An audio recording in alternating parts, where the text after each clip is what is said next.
रात के 9 बज रहे थे।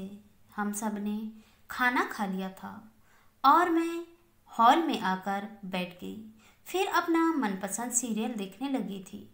तभी अचानक तेज बारिश शुरू हो गई। मुझे अचानक ही याद आया कि अरे, आज तो मैं छत पर मिर्ची सुखाई थी, उसे तो उतारना ही भूल गई थी। लगता है बुढ़ापा आने के साथ साथ अब याददाश्त भी कमज़ोर हो रही थी। मैं टीवी देखना छोड़कर जल्दी से छत की सीढ़ियाँ चढ़ते हुए छत पर चली गई। मैंने जल्दी ही कपड़े में फैलाया हुआ मिर्ची को कपड़े समेट कर और छत पर ही बने हुए एक कमरे में उन मिर्ची को रखने के लिए गई। तभी मुझे लगा कि मेरी बेटी इस अंधेरे कमरे में किसी से बात कर रही है। उस कमरे की लाइट भी ऑफ थी। बारिश की वजह से जो मिर्ची गीली हो गए थे, मुझे उन्हें फैलाना था, इसलिए मैंने लाइट ऑन कर दी। लाइट ऑन करते ही जब उसने अचानक से मेरे पीछे मुड़ कर देखा तो उसे ऐसा लगा कि जैसे उसकी चोरी पकड़ी गई हो। मैंने उससे पूछा, गुनगुन, तुम इस वक्त छत पर क्या कर रही हो? उसने बोला, कुछ नहीं मम्मी, मेरी सहेली का कॉल था, अंदर नेटवर्क नहीं आ रहा था, इसलिए मैं यहाँ आकर बात कर रही हूँ। उसने नज़र चुराते हुए और घबराते हुए बोला। मैंने उस वक्त उसकी बातों पर ध्यान नहीं दिया, क्योंकि अगले 5 दिन बाद ही मेरे इकलौते बेटे विशाल की शादी थी। घर में कोई भी इस शादी के लिए तैयार नहीं था, क्योंकि लड़की हमारी बिरादरी की नहीं थी। वह उसी कॉलेज में पढ़ती थी जहाँ मेरा बेटा विशाल और मेरी बेटी दोनों पढ़ते थे। विशाल को वह लड़की बहुत पसंद थी और दोनों पिछले 2 साल से एक दूसरे को जानते थे।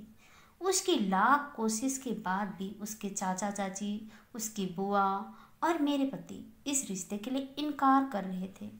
जब मेरे बेटे को लगा कि घर में कोई भी उसकी बात नहीं मान रहे हैं, तो ब्लैकमेल करने लगा। अगर उसकी शादी नीलू से नहीं हुई तो वह आत्महत्या कर लेगा। उसकी बात सुनकर तो सब डर गए। हमने सोचा, जवान लड़का है, कहीं सचमुच कुछ कर न ले, इसलिए मजबूरन हमें अपने बेटे की बात माननी पड़ी। हम सभी मिलकर एक दिन लड़की को देखने गए। वह बहुत ही खूबसूरत है। उससे बातचीत करने के बाद मेरा मन भी गदगद हो गया। जल्द ही वह हमारे घर पर मेरी बहू बनकर आ गई। वह आई तो मैंने देखा उसके पास एक सूटकेस है। इसके अलावा 3 बड़े बड़े पुराने से थैले भी हैं। मुझे लगा कि शादी के बाद तो सभी लड़कियां नए सामान लेकर मैके से आती है, यह पुराने से थैली लेकर क्यों आई है? मेरे घर का नौकर उन थैले को भी अपने साथ में रखा था। मैंने बोला, तुम्हारी ननंद को दे दो, वह रख देगी। तभी मेरी बहू उसे अपने हाथ में ले लेती है और बोलती है, नहीं माँ जी, छोटा सा काम के लिए ननंद को कितना परेशान करूं, मैं खुद ही रख देती हूँ। उसका इस तरह से बोलना मुझे थोड़ा अजीब लगा। मैं सोच रही थी कि क्या कोई इसके थैले को लेकर भाग जाएंगे। भला पुराने सड़े सड़े हुए थैले को कोई क्या करेंगे जो वह ऐसा व्यवहार कर रही है। खैर, फिलहाल यह बात आई गई हो गई। उसकी शादी के 3 दिन बाद ही जब मैं उसके कमरे में किसी काम के लिए गई तो वह उस वक्त कमरे में नहीं थी। तभी अचानक से मेरी नज़र उन थैलों पर गई जो कोने में रखी थी। मैंने चुपके से उन्हें खोला और देखा कि उसमें फटे पुराने कपड़े हैं। मैंने सोचा, मेरी बहू पागल तो नहीं है, वह फटे पुराने कपड़ों को अपने साथ क्यों लेकर आई है। तभी मेरे पति ने मुझे आवाज़ दी और मैं कमरे से बाहर आ गई। मेरे पति बोल रहे थे, आज खाना नहीं मिलेगी क्या? मैं खाना लेने किचन गई और मेरे नौकर को चिल्ला कर बोल, रामू, आज तूने खाने के लिए रोटियां नहीं बनाई क्या? उसने बोला, बनाया हूँ मालकिन। तो तूने उसे आज कहाँ छुपा कर रख दिया है? मुझे तो कहीं दिखाई नहीं दे रहा है। और रामू भी किचन में आ गया और हॉटपॉट देखकर चौंक गया। यहीं तो रखी थी सारी रोटियां, पर यहाँ तो बर्तन खाली है। हम दोनों का शोर सुनकर मेरी बहू और मेरी बेटी भी किचन में आ गई और बोली, हमें बहुत भूख लगी थी, हमने सभी रोटियां खा ली। मैंने बोला, क्या इतनी सारी रोटियां तुम दोनों ने मिलकर खा ली? मेरा तो मुंह खुला का खुला ही रह गया। मेरी तो समझ में ही नहीं आ रहा था कि सिर्फ ये दोनों मिलकर पूरे परिवार की रोटियां अकेले कैसे खा सकती हैं। खैर, जो भी था, मैंने नौकर से बोलकर फिर सबके लिए रोटियां बनवाई। वैसे मेरी बहू बहुत अच्छे स्वभाव की थी, मेरी बहुत इज्जत करती थी, पर कभी कभी उसका व्यवहार मुझे शक करने पर मजबूर कर देता था। वह बाहर तो कोई काम पर बता कर जाती, पर जब वह वापस लौटती तो उसके हाथ में वही तीनों पुराने थैले होते। और कई बार मैंने गौर किया था कि वह जाते समय भी कई बार वह उन थैलों को अपने साथ लेकर जाती थी। इधर मेरी बेटी गुनगुन का व्यवहार आजकल कुछ अलग ही लगता था। आज फिर से मैं जब छत पर किसी काम से गई तो मुझे सीढ़ियाँ चढ़ते हुए ऐसा लगा कि गुनगुन आज फिर किसी से फ़ोन पर बात कर रही है। मैं थोड़ा और ऊपर गई तो मुझे सुनाई पड़ा कि तुम चिंता मत करो, मैं सभी सामान लेकर समय से आ जाऊंगी। उसकी यह सारी बातें सुनकर मुझे बहुत ही हैरानी हो रही थी। मैंने सोचा, कहीं मेरी बेटी का किसी से चक्कर तो नहीं। आखिर वह किस सामान के लेकर आने की बात कर रही है और वह कहाँ किसके साथ जाने वाली है। अभी तो उसकी कॉलेज की छुट्टियां भी चल रही है। यह सब सुनकर तो मेरा दिमाग ही खराब हो गया और मेरी धड़कन भी तेज हो गई। मैंने यह बात अपने पति को बतलाई तो उन्होंने बोला, थोड़ा घर पर ध्यान रखा करो। वैसे गुनगुन ऐसी वैसी लड़की नहीं है, लेकिन फिर भी बच्चे कब किसी की बातों में आ जाए कुछ कहा नहीं जा सकता है। इसलिए तुम घर के मुखिया होने के नाते इस घर की पूरी जिम्मेदारी अच्छे से निभाया करो। मैं तो पूरे दिन ऑफिस में रहता हूँ, मैं क्या क्या देखूँगा। मैं बोली, ठीक है, मैं पूरा ध्यान रखने की कोशिश करूँगी। उसके बाद मैं अपने कमरे से निकलकर बाहर आ गई तो देखा मेरी बहू और बेटी दोनों कहीं बाहर से आ रही हैं। मैंने पूछा, तुम लोग कहाँ गई थी? तो उन्होंने जवाब दिया, मम्मी जी, हम लोग बाजार गए थे, पर घर में तो राशन सब्जी पहले से ही है। तो उन दोनों ने नजरें चुरा ली और बात को घुमाने लगी। खैर, मैंने कुछ नहीं कहा। तभी अचानक मेरी नज़र उनके हाथ पर गई। दोनों ने वही थैला अपने हाथों में पकड़ के रखे हैं जो मेरी बहू अपने मैके से लाई थी। तभी दौड़ते हुए रामू आ गया। उसे कुछ सामान चाहिए था तो मैं उसके साथ चल दी। उसके बाद मुझे बड़ी जोरों की प्यास लग रही थी तो मैं पानी पीने किचन गई। पानी पीने के बाद मैंने देखा कि सब्जी रखने वाले पैन का ढक्कन थोड़ा खुला। मैंने सोचा, चलो अच्छे से ढक देती हूँ। लेकिन मैं जैसे ही ढक्कन उठाया, सब्जी का पैन बिल्कुल खाली था। मैं पैन का ढक्कन हटाया तो मैं यह देखकर दंग रह गई कि पैन में तो सब्जी थी ही नहीं, जबकि घर में अभी तक किसी ने भी खाना नहीं खाया था। मैं तो अपना सर ही पीट ली। आखिर मेरे घर में क्या हो रहा है? मैंने फिर से अपना सिर पीट लिया। कोई अकेले केवल सिर्फ सब्जी कैसे खा सकता था, वह भी इतनी सारी? मेरे तो कुछ भी समझ में नहीं आ रहा था। यह सभी चीज़ें मेरी समझ से बाहर ही थी।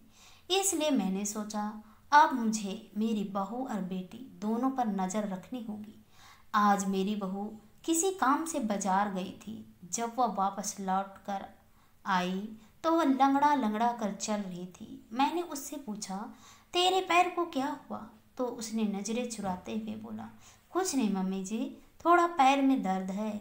उसके बाद वह अपने कमरे में चली गई। पर मुझे ताजुब उस वक्त हुआ जब 1 घंटे के बाद मेरी बेटी कॉलेज से वापस आई और वह भी मेरी बहू की तरह ही लंगड़ा लंगड़ा कर चल रही थी।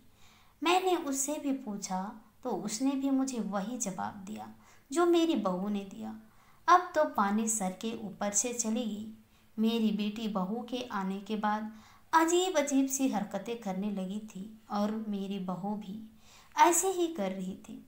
आज मैंने साफ साफ पूछा, क्या बात है? मैं इस घर की बड़ी हूँ और तेरे पापा जी ने यह जिम्मेदारी दी है कि मैं पूरी जिम्मेदारी अच्छे से निभाऊं। कल को उन्हें यह सब बात पता चलेगी तो वह सोचेंगी कि मैं अपनी जिम्मेदारियों से भागती हूँ, घर पर ध्यान नहीं दे पाती। इसलिए तुम दोनों मुझे सच सच बताओ कि आखिर बात क्या है। ऐसा कैसे हो सकता है कि तुम दोनों के पैर में एक ही दिन एक ही समय दर्द हो? इसके अलावा कभी किचन से पूरी रोटियां गायब हो जाती है, कभी पूरी की पूरी सब्जी ही गायब हो जाती है। पूछने पर भी तुम लोग कोई सही जवाब नहीं देती। इसके अलावा कभी कभी तुम दोनों के हाथ में वही पुराना थैला होता है जो बहू अपने मैके से लेकर आई थी। आखिर इन सब का क्या चक्कर है? दोनों मेरी बातें सुनकर डर के मारे कांप रही थी। उन्हें तो समझ में ही नहीं आ रहा था कि मम्मी की बात का हम क्या जवाब दें। मेरी बेटी ने बोला, मम्मी ऐसी कोई बात नहीं है, आप हमें गलत समझ रही हैं। मैं भी आज जिद पकड़ कर रखी थी कि मैं आज सच्चाई उगलवा कर ही मानूंगी। मेरी बहू बोली, मम्मी जी आप मेरे साथ चलिए, सारी सच्चाई मैं बताती हूँ। उसके बाद हम दोनों गाड़ी से लगभग 2 किलोमीटर आगे गए होंगे कि मेरी बहू के कहने पर हमारी गाड़ी एक अनाथ आश्रम के बाहर रुकी। मैंने बहू से बोला, तुम लोगों ने गाड़ी किस अनाथ आश्रम के बाहर क्यों रुकवाया है? तभी उन दोनों ने बोला, आप आइए तो सही, आपको सारी सच्चाई पता चल जाएगी। मैं जैसे ही अंदर प्रवेश की, मैंने देखा कि वहाँ की लड़कियाँ वही कपड़े पहने हुई थी जो मेरी बहू अपने मायके से अपने साथ लाई थी। मैं देखते ही पहचान गई। मेरी बहू ने बोला, मम्मी जी मैं शादी से पहले के सारे कपड़े अपने साथ लेकर आई थी ताकि मैं उसे गरीबों में बांट सकूं। मुझे मायके में टाइम नहीं मिला, इसलिए मैं उन सब कपड़ों को अपने साथ ही लेकर आ गई थी। उसके बाद बेटी बोली, मम्मी उस दिन जब आप छत पर आई थी तो इसी अनाथ आश्रम से फ़ोन आया था। आपको पता है मैं और भाभी एक ही कॉलेज में पढ़ते हैं। शादी का दिन नज़दीक था, इसलिए भाभी वहाँ खुद नहीं जा पाई और मुझे भेज रही थी। भाभी पार्ट टाइम जॉब करती थी। हर महीने जो पैसे कमाती थी उसका 10% दान करती थी। भाभी दान देने के बाद रसीद लेना भूल गई थी। रसीद में यह लोग नाम पता भी लिखते हैं और इसी के लिए उन्होंने रात में मुझे फ़ोन किया था। फिर उसने आगे बोला, भाभी और मैं दोनों मिलकर इन लोगों की कुछ मदद करते हैं। उस दिन जब रोटी और सब्जी गायब हो गई थी उसकी वजह यही थी। यहाँ के बच्चे भूखे थे। उस दिन इनके खाने पीने का इंतज़ाम नहीं हो पाया था तो मैं और भाभी एक दिन रोटी लेकर गए थे और एक दिन सब्जी। जितने लोग भी इस अनाथ आश्रम से जुड़े हैं सभी अपने घर से बना हुआ कुछ न कुछ खाना लेकर आते रहते हैं। हमने घर में किसी को इसलिए नहीं बताया कि पता नहीं घर के लोग जान जाएंगे तो हमें यह काम करने देंगे कि नहीं। उन दोनों की बातें सुनकर मैं तो बिल्कुल हैरान थी। सचमुच उन दोनों को क्या बोलती, यह तो एक नेक कार्य था। मैं तो अपनी दिन दुनिया में खोई रहती थी। कभी सेवा के इस रूप को मैंने समझने और जानने की कोशिश भी नहीं की थी, लेकिन आज मेरी बेटी और बहू की बातों ने मेरी भी आंखें खोल दी थी। तभी मैंने दोनों से पूछी कि उस दिन तुम दोनों एक साथ क्यों लंगड़ा कर चल रही थी।